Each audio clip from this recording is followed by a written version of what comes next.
Olá, amigos da TV Justiça. Está começando mais uma edição de plenárias com os destaques da semana entre os julgamentos do plenário do Supremo Tribunal Federal. Sessões que acontecem às quartas e quintas-feiras e que você acompanhou ao vivo direto do plenário. Hoje, respectivamente, dias 9 e 10 de maio de 2012, com particularmente destaque para um processo cujo julgamento, na verdade, se aproxima e gera uma grande expectativa, que é a ação penal 470. Tivemos mais uma questão de ordem apresentada em relação a esse processo.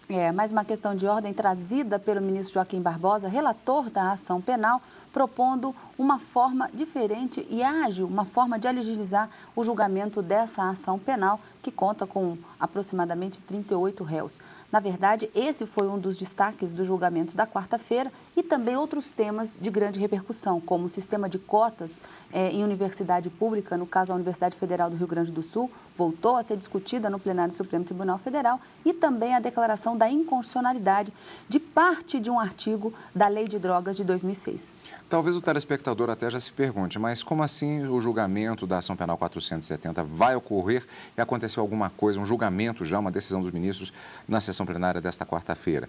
É que está que tivemos uma nova questão de ordem apresentada nesta ação penal 470. As questões de ordem, elas são apresentadas justamente, nesse caso, trazidas pelo próprio relator do processo, o ministro Joaquim Barbosa, sobre pontos que às vezes são levantados até mesmo pelas partes, pelos advogados, e que têm de ser resolvidas para garantir o bom andamento dos trabalhos.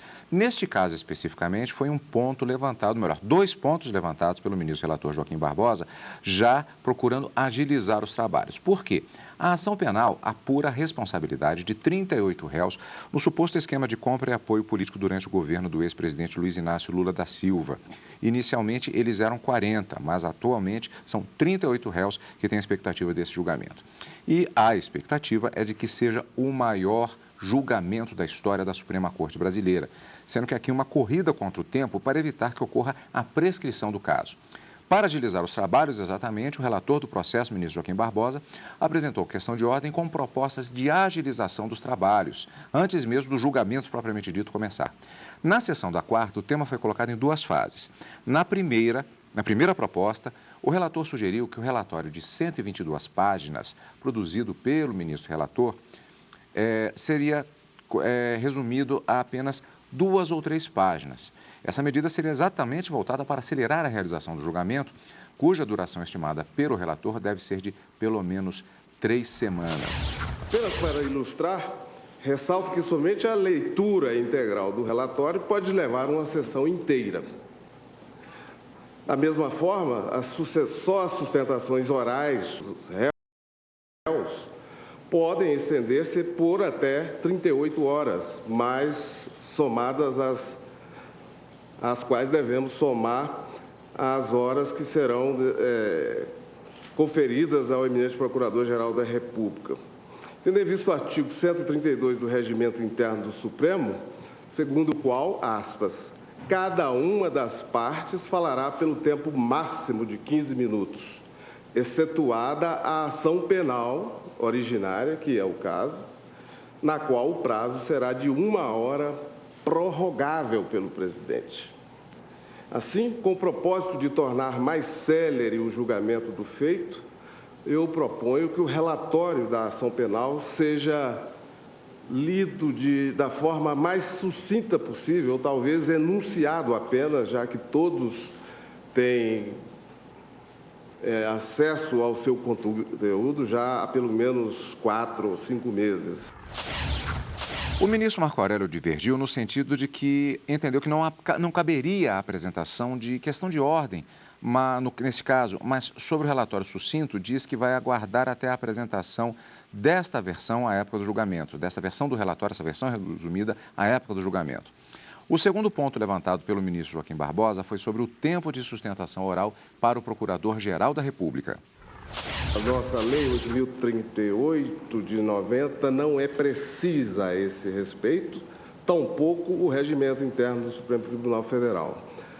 Não é? Fala-se apenas em 1 hora as partes. E me parece evidente, num caso como esse, em que há no polo passivo 38 réus e no polo ativo apenas a acusação, me parece incontornável uma deliberação da nossa parte quanto a esse tempo a ser concedido ao Procurador-Geral, numa preocupação de equidade, não é? De assegurar, na medida do possível, essa igualdade de armas íncita ao processo penal. Eu proponho que se dê, a não ser que o eminente Procurador-Geral pense de outra forma, eu acredito que 5 horas de sustentação seria o suficiente. O ministro Marco Aurélio fez algumas observações, algumas considerações sobre o tempo destinado à acusação, neste caso, e o princípio da chamada paridade de armas. Se levássemos às últimas consequências o que a Pellegrini Grenover apontou como paridade de armas, teria a acusação o direito de sustentar durante 30... Quantos são os acusados? 38 horas. 38 horas. Né? Creio que nem Fidel Castro, quando estava no auge dos discursos, chegou a tanto. Pois é. Mas, presidente, vou pedir vênia para acreditar em um princípio básico, que é o princípio da razoabilidade. Sua Excelência, o titular da ação penal, saberá dosar, ante o contexto, ante a complexidade da causa, ante o envolvimento de tantos acusados, no que elastecida a competência do tribunal, a sustentação. É como me pronuncio. Vossa Excelência não fixa um tempo, deixa Quem sou eu para fixar tempo para Sua Excelência, né? Muito bem. Diante de um processo que já se disse diferente dos demais processos. Bom, Karina, vamos fatiar aqui o tema. Na verdade, houve uma decisão já dos ministros do Supremo exatamente nesse sentido. Primeiro, em relação ao primeiro ponto proposto pelo ministro relator, do resumo, da versão resumida na apresentação do relatório e também a questão do tempo de apresentação oral no plenário do Procurador-Geral da República nesse caso. Agora, houve várias considerações, quase uma discordância do ministro Marco Aurélio em relação a esses pontos. Quer dizer, não foi uma decisão ainda unânime nesse sentido. O ministro Marco Aurélio ele ponderou que esse processo seria igual a tantos outros processos penais, tantas outras ações penais tramitando aqui no Supremo Tribunal Federal e que não deveria a Suprema Corte, destacar um tratamento diferenciado a ela. Na verdade, há uma grande complexidade, há um interesse muito grande da mídia sobre o resultado desse julgamento, mas para o ministro Marco Aurélio isso não seria suficiente para alterar o processo de julgamento desse tipo de ação. Existe o regimento interno, existe uma lei específica para o tratamento e o ministro entendeu então que não caberia a proposta da questão de ordem pelo ministro Joaquim Barbosa. Mas ultrapassado essa manifestação do ministro Marco Aurélio, passou-se então a discussão das duas propostas. No relatório sucinto, o ministro Joaquim Barbosa disse que, inclusive, esse relatório estará disponível para as partes e advogados em seu gabinete. A versão eletrônica também já teria sido distribuída a todos os ministros e que, no dia do início do julgamento, ele supôs que talvez gastasse, para a leitura das 122 laudas de relatório, pelo menos uma sessão inteira, o que seria demasiadamente exaustivo. Então, sugeriu que ele pudesse fazer esse relatório já disponível, então, portanto, garantindo essa ampla defesa, esse conhecimento, a ciência do teor do relatório a partes, advogados e juízes, fazer um breve relatório, uma análise bastante sucinta dos principais pontos, e no máximo 3 laudas, e com isso acabaria dando sequência, iniciando as sustentações orais. Esse foi um primeiro ponto na questão de ordem, que foi, de uma certa forma, acompanhada pelos demais ministros, mas com aquela observação feita pelo ministro Marco Aurélio. E no segundo ponto, acerca da sustentação oral do Procurador-Geral da República, o regimento interno e a lei respectiva dizem que a acusação tem direito a 1 hora de manifestação.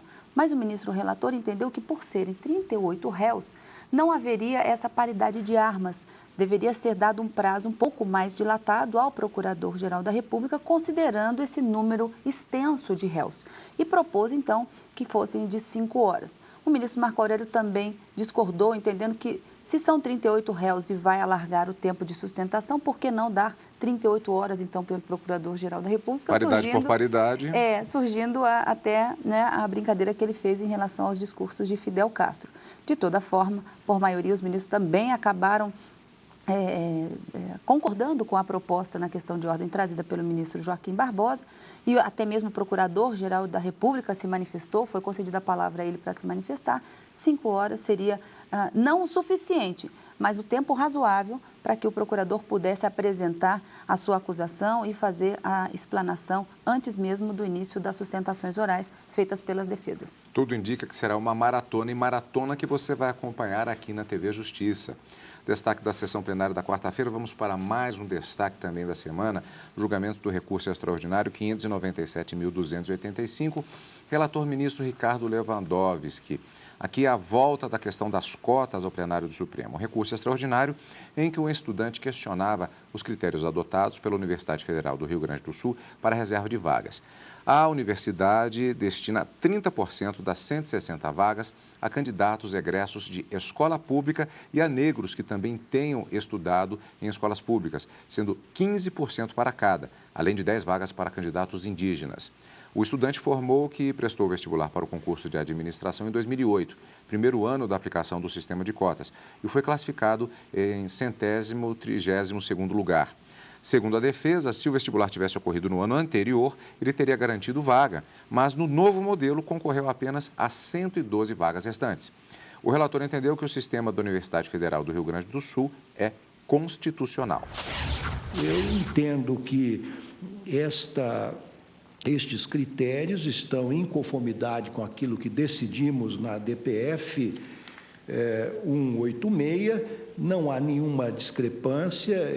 Penso que cada universidade deve realmente ser prestigiada no que concerne o estabelecimento destes critérios, sobretudo, como foi dito da tribuna, desta universidade que é uma das maiores e mais reconhecidas no país em termos de excelência acadêmica, certamente soube estabelecer critérios consentâneos com a realidade local.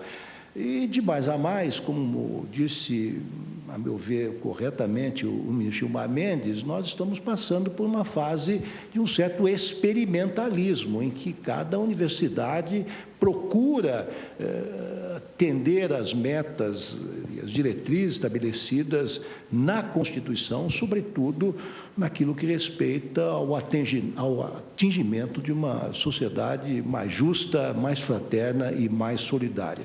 Dito isso, senhor presidente, pedindo vênia mais uma vez pelo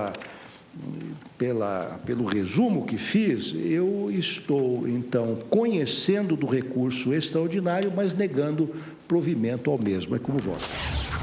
Houve divergência sobre este assunto e é o que você vai ver no próximo bloco de plenárias. E ainda o destaque da sessão plenária da quinta-feira, dia 10 de maio, no plenário do Supremo Tribunal Federal.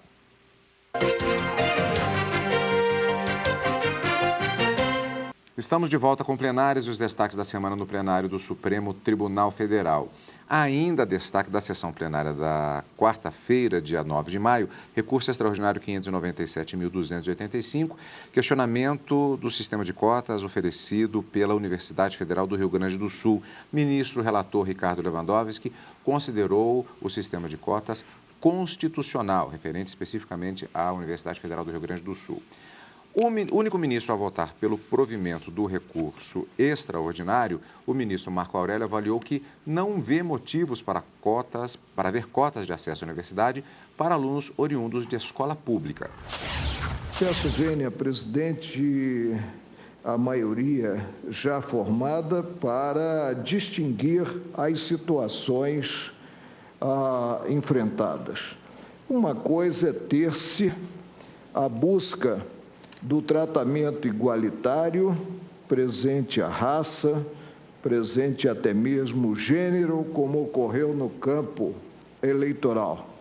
Algo diverso é passar-se a distinguir conforme a escola de origem e entender-se que, em se tratando de uma escola pública, que deve proporcionar um ensino até mesmo de melhor qualidade, tem-se aí algo a justificar o tratamento diferenciado no tocante ao vestibular. Provejo o presidente ressaltando, inclusive, a sustentação feita da tribuna pelo ilustre advogado do recorrente, provejo o recurso extraordinário interposto para restabelecer a sentença prolatada pelo juízo da 2ª Vara Federal de Porto Alegre e, portanto, conceder a segurança, concorrendo o impetrante também às vagas que, na percentagem de 50%, se fizeram reservadas aos egressos da escola pública. Bom, voto do ministro Marco Aurélio, na verdade foi o voto vencido, portanto, prevaleceu o entendimento do ministro relator por maioria, no sentido de que o sistema de cotas é constitucional, ou seja, o ministro, ele denegou, ele não conheceu e negou o provimento. Isso, exatamente, conheceu e negou o provimento. O ministro Marco Aurélio concedia, ele entendia que havia, sim, argumentação positiva, mas prevaleceu o entendimento de que é constitucional o sistema de cotas da Universidade Federal do Rio Grande do Sul. E como disse o ministro Aires Brito, já no julgamento daquela DPF 186, em que se discutiu, em que ficou discutida o sistema de cotas na Universidade de Brasília. Então, acabou-se muitos daqueles argumentos sendo aproveitados a esse recurso extraordinário, com repercussão geral, lembrando apenas que a decisão proferida nesse recurso extraordinário, para o caso específico da Universidade do Rio Grande do Sul, valerá apenas para aqueles outros recursos que estavam pendentes de julgamento. Mas as argumentações foram trazidas no sentido de que esse sistema de cotas, ele vem justamente a atender os princípios da própria Constituição, com relação à inclusão social, redução das discriminações, e o ministro Aires Brito até pontuou, a lei ela vem justamente para criar discriminações positivas e, com isso, equilibrar esse sistema de desigualdades. Então, esse é o verdadeiro propósito do princípio da isonomia, manter-se um equilíbrio entre as desigualdades existentes dentro do próprio país. Então, confirmando o julgamento anteriormente feito em relação às cotas, como eu disse, na Universidade de Brasília, confirmando também argumentos trazidos quando do julgamento da constitucionalidade, a lei do ProUni, que também fala desse novo modelo para ingresso em universidades privadas, não é? Mas reservando um determinado número de cotas para egressos do ensino público também, pessoas considerando, como o ministro Gilmar Mendes disse, de menor renda, de mais baixa renda, poderíamos dizer assim. A decisão nesse recurso extraordinário dessa semana acabou confirmando aquele entendimento proferido anteriormente. Vencido o ministro Marco Aurélio, que também ficou vencido em relação àquelas cotas da UNB. Então, mantido, como ele mesmo disse, a coerência com o seu posicionamento, vencido o ministro Marco Aurélio, mas mantido o sistema de cotas também agora pelo sistema adotado na Universidade Federal do Rio Grande do Sul. Sessão plenária da quarta-feira. Agora nós vamos para os destaques da sessão plenária do Supremo Tribunal Federal da quinta-feira, dia 10 de maio de 2012. O destaque é o habeas corpus 104.339, relator ministro Gilmar Mendes. Márcio da Silva Prado versus Superior Tribunal de Justiça. Habeas corpus impetrado contra a decisão do STJ, que denegou ordem de habeas corpus mantendo a custódia cautelar no caso do paciente, ou seja, quem visa ser beneficiado pelo habeas corpus, preso em flagrante no dia 26 de agosto de 2009 por tráfico de drogas, com base na Lei 11.343 de 2006, a Lei de Tóxicos. Alegou-se aqui a ausência de fundamentação da prisão cautelar do paciente. Por quê, Karina? Um dos argumentos é que a proibição da concessão da liberdade provisória nos casos de tráfico de entorpecentes previstos pela atual Lei de Drogas de 2006 seria algo inconstitucional. E uma outra alegação também, para fundamentar esse pedido de habeas corpus, é de que já haveria um excesso de prazo em que este paciente, o autor desse recurso, dessa ação penal, o habeas corpus é uma ação penal, já estaria preso. Então, pelo excesso de prazo, seria um dos motivos em que buscava-se a concessão da ordem para que ele fosse colocado em liberdade e, portanto, respondesse ao processo em liberdade. Mas uma outra alegação também seria da inconstitucionalidade dessa vedação legal da possibilidade de liberdade provisória em casos de tráfico de entorpecentes. O relator reconheceu estes argumentos de forma parcial.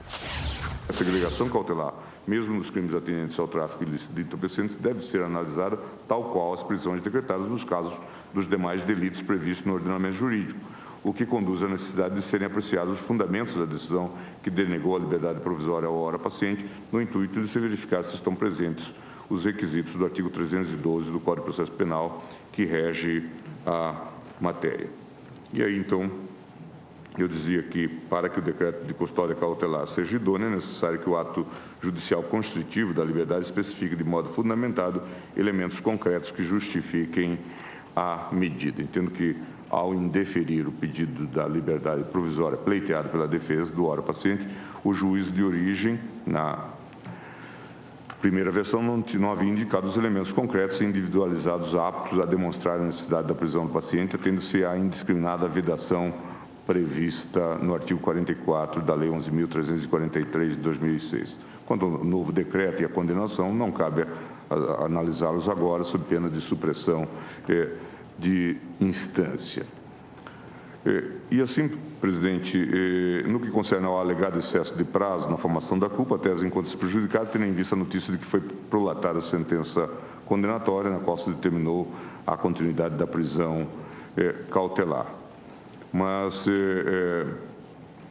eu estou, por isso, declarando o incidente, tanto a inconstitucionalidade da vedação à liberdade provisória imposta pelo artigo 44 da Lei 11.343, e, nesse ponto, concedo parcialmente a ordem para confirmar a liminar anteriormente deferida, no sentido de afastar o óbice do artigo 44, de modo que sejam apreciados os requisitos previstos no artigo 312 do Código de Processo Penal para manter a segregação cautelar do paciente. Como voto.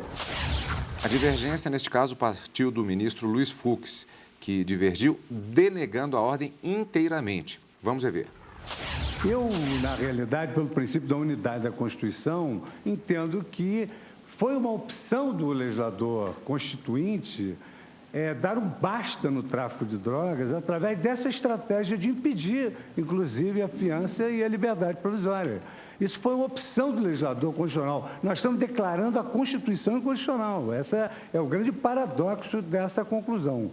De sorte, senhor presidente, que a primeira turma, ela ultimamente vem com constância denegando essas ordens de habeas corpus, onde se pleiteia exatamente a aplicação desse benefício para um delito que tem contaminado de maneira tão significativa a sociedade brasileira.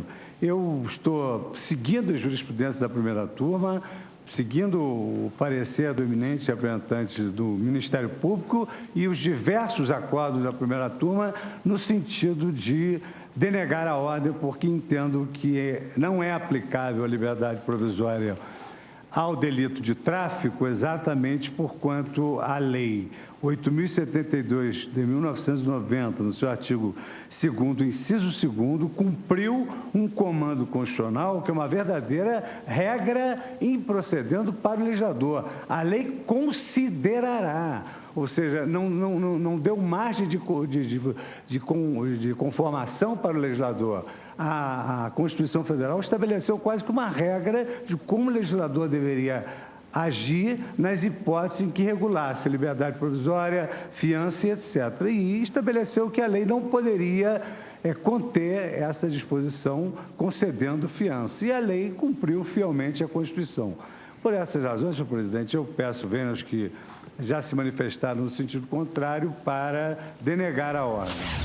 Bem, Karina, prevaleceu o voto do ministro Gilmar Mendes concedendo a ordem parcialmente. Concedendo a ordem parcialmente porque eram dois pedidos. Uma da alegação da inconstitucionalidade, né, da vedação da possibilidade de liberdade, da concessão de liberdade provisória em caso de tráfico e também um excesso de prazo. O ministro Gilmar Mendes e a maioria formada entenderam que é sim inconstitucional o dispositivo da Lei 11.343 de 2006, a atual Lei de Drogas, que veda a possibilidade de concessão de liberdade provisória em caso de tráfico. Eles invocaram princípios estabelecidos na própria Constituição Federal, no sentido do princípio da presunção da inocência e do devido processo legal. O juiz não pode ser afastado da análise das condições que levam uma pessoa à perda dessa liberdade, ainda que temporária. Então, a liberdade, isso foi bastante falado no plenário, a liberdade deve ser a regra e não a exceção, como de fato a própria lei de drogas estaria estabelecendo. O ministro Luiz Fux, Marco Aurélio e Joaquim Barbosa entendiam diferente, também invocando outros princípios constitucionais para manter o seu posicionamento, mas não foi a tese vencedora. Para se afastar a incidência, ainda que de forma incidental, desse dispositivo parcial, não é, porque eles julgaram apenas a expressão contida no artigo 44 da lei como sendo inconstitucional, era necessário a reserva de plenário, maioria absoluta, e isso foi alcançado. Portanto, em sede de habeas corpus, numa forma incidental, os julgaram inconstitucional a expressão da liberdade provisória no contexto de que seria negada em relação ao tráfico de entorpecentes. Estes foram os destaques da semana no plenário do Supremo Tribunal Federal. Temos novos encontros na próxima semana, não é, Karina? Na quarta e na quinta-feira, ao vivo, com o direto do plenário, e no final de semana com plenárias. E obrigado pela audiência, obrigado por estar conosco como sempre. E continue aqui, é claro, na TV Justiça.